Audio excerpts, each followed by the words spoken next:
The Adam Project is one of those movies where by the end of the film, I really liked it. But then I started to think about it with my usual critical and cynical mind. So that makes me wonder what my opinion is now. Well, I mean, I already know what my opinion is. I already wrote this review. But you know what I mean. I do mean that since by the end of the film, I really liked this movie. But then I thought about the pros and cons, considered cons I didn't even think of when watching this, saw what other people said when they saw it, and then made me wonder where do I stand, because that's clearly what matters. But of course, I gotta go with my opinion. That's the moral. Anyways, The Adam Project is the next Ryan Renolds movie directed by Shawn Levy, who made a personal favorite film of 2021 I'd seen 3 times now, Free Guy.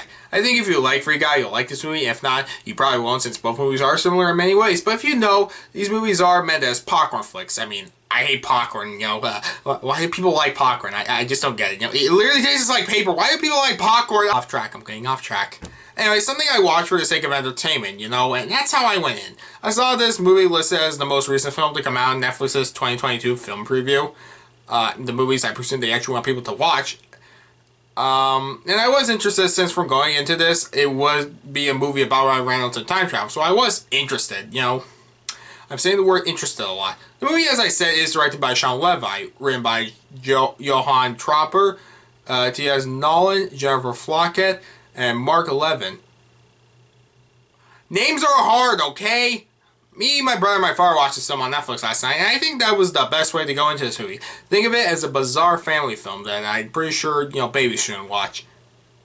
I mean, that goes without saying. Anyways, the movie starts off with a pilot in the year 2050, played by Ryan Renolds, who travels back in time and being the bad guys of the movie, and it ends up in 2022. There, a 12-year-old kid named Adam Reed, played by Walker Scobell, is having a hard time with asthma, weaker sides against bullies, suspension, and facing his mother Ellie, played by Jennifer Garner, a year after the death of his father Lewis, played by Mark Ruffalo. All that changes one night. Adam stumbles upon the pilot in his shed, and not only does he find out the pilot is from the future, he is future Adam. Adam from the future explains to the kid he can't reveal everything about time travel, make it clear it's a mistake and needs to fix the ship as it needs to self-repair, but during this time, future Adam sees where his past self is at in life, which him just being there changes both how they view things back then, but things only get worse when the evil ruler of the future, played by Catherine Keener, and her group of soldiers are after Adam to stop him from doing anything that could affect the timeline, leading to both young Adam and future Adam to face both the past and the present to save the future.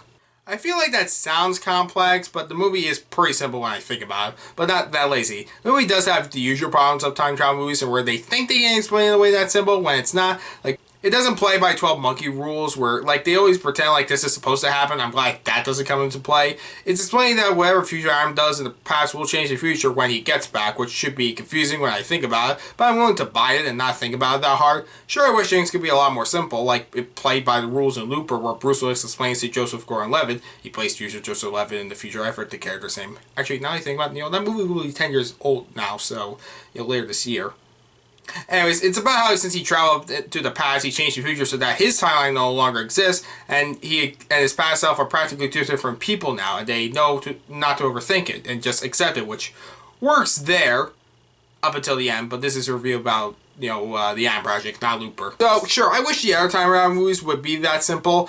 The time travel in this movie does work for the plot and the characters, which sure, it might be confusing when I think about it, but it's the kind of movie I don't really care enough to be cynical about. I do remember last year with the Tomorrow War how I felt like certain scenes didn't matter since time travel was an option, and that could be the same case here, but it works here since this is a much better written movie with a better story and execution.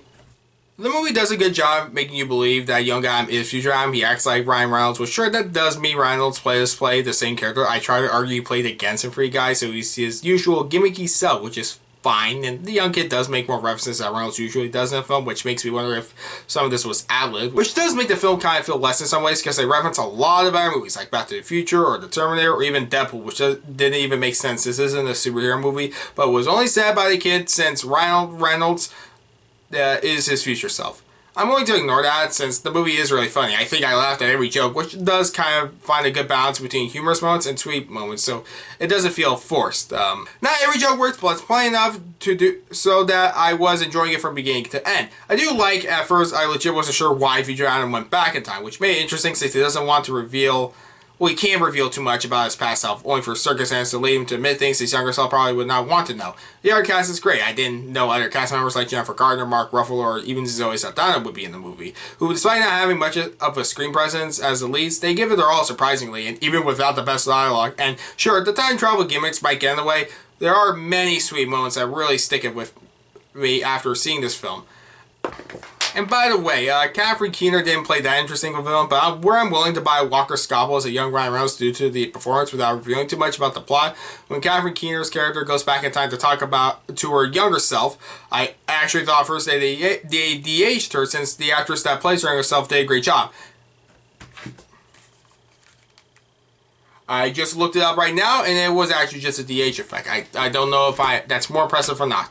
The plot of the movie is simple, and sure, it might be easy to nitpick in scenes, but I did feel like they had something to accomplish, and they got to it without wasting my time. And sure, I can see why others wouldn't like this movie. The movie can remind you of other movies, and might make this feel less original than it could be, and the references do get a bit annoying, like constantly claiming Ryan Reynolds' weapon in the movie looks like a lightsaber, but the movie's heart is in the right place, and as them both past and future, I don't know which one would technically be the present. Dang it, time travel.